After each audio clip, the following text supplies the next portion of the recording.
Getting flexible hips.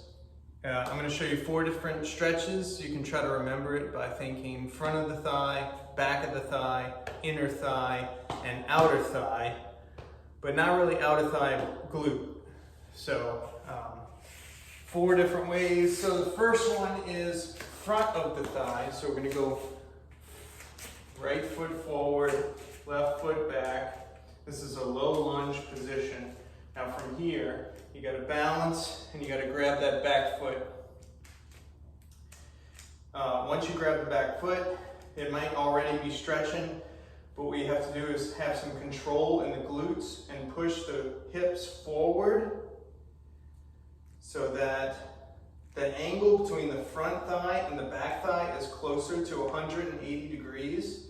That's what you really want, is to start working toward a front split. You might feel like you're going forward at first, but then you'll start to feel like you're going to go down, like your crotch is dropping toward the floor. It might take some time. It's going to be really intense. You want to be able to contract your glute, the butt muscle of the back leg. You want to be able to push your foot into your hand. So you want to have some strength in this range of motion. And about 60 seconds here, taking deep breaths. Inhale. On the exhale, you'll be able to go a little longer. So what you'll do, 60 seconds on that side. You might take a short break, and then you'll switch sides to the right leg. So same thing, got to balance, got to drive the hips forward, big stretch on the front of the thigh of the back leg.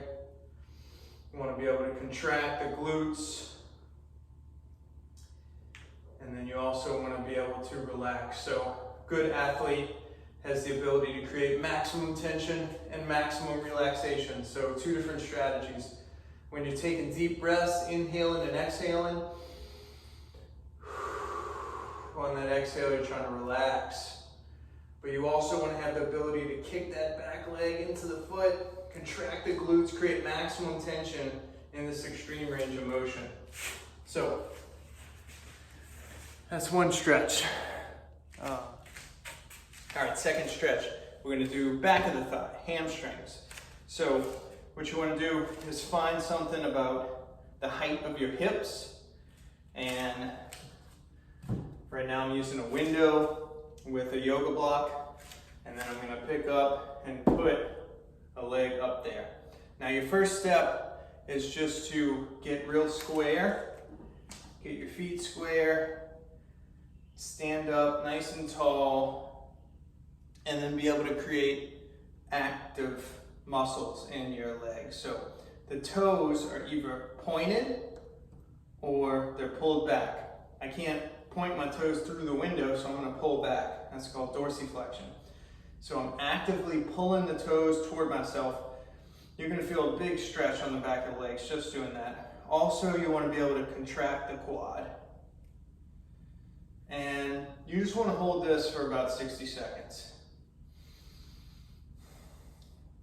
To increase flexibility, you have to go further. If you practice right here, this is how flexible you will become. So over time, you're going to have to start reaching forward, trying to keep a flat back, and trying to lay your upper body flat on that leg. But for right now, just standing in this position, letting that get long, contracting the thigh, that's good enough. 60 seconds, come out, take a short break, and switch legs. Same thing, the leg that's on the ground is straight.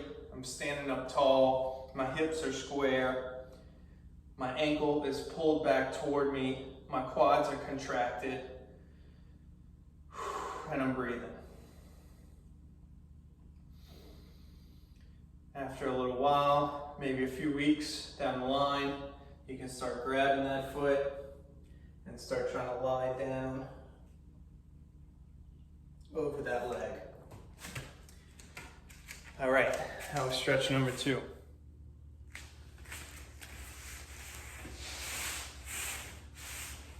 All right, stretch number 3 is inner thigh. So just sitting here, a lot of people right here are already big stretch. They can't go any further than that. If that's where you are, you need to raise your butt up. So I'm gonna use the yoga block. A yoga mat works really well. A school bag, anything to get your butt off the ground so that you can get your back straight and start to lean forward. So big difference when I use the block,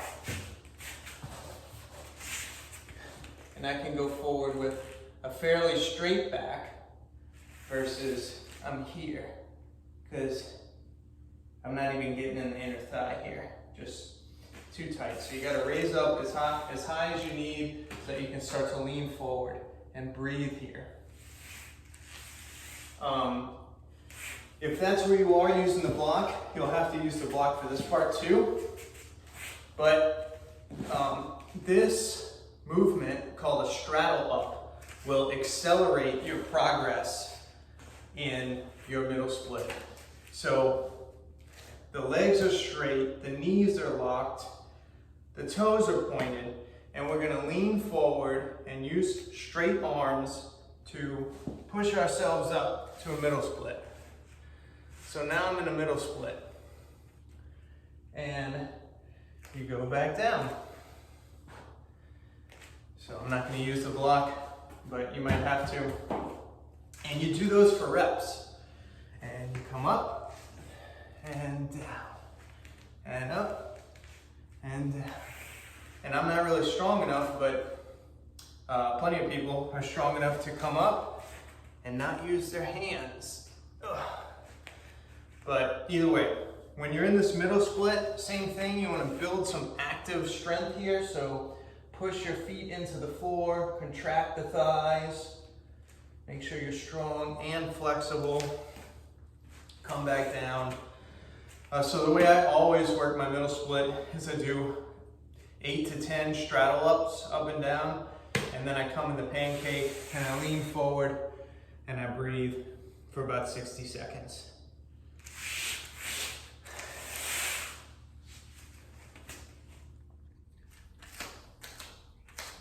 All right, 4th exercise, which is the outer thigh, or the glute, not really the outer thigh, but the butt muscle. And that is pigeon pose. But I'm gonna do an elevated pigeon pose. So what I'm gonna do is use this weight bench, and I'm gonna put my lower leg flat on the weight bench, okay? So the lower leg's at a 90-degree angle to me. Now from here, I gotta straighten the back leg, I gotta extend through the torso and the spine, and this is probably a good enough stretch. You can come down with the lower body and rest on top of it. If your knee is it's not flexible enough, so your knee's way up here, you might have to put a big pillow here or something like that. But either way, you should feel a big stretch in the glute of the front leg. So work this, breathe. Right now you might just be playing with your posture, the position of your pelvis. You don't want to be turned out like that. You want to turn in. You might feel a stretch on the front of the thigh and the back leg. And you just want to breathe here, 60 seconds. Switch legs, do it again.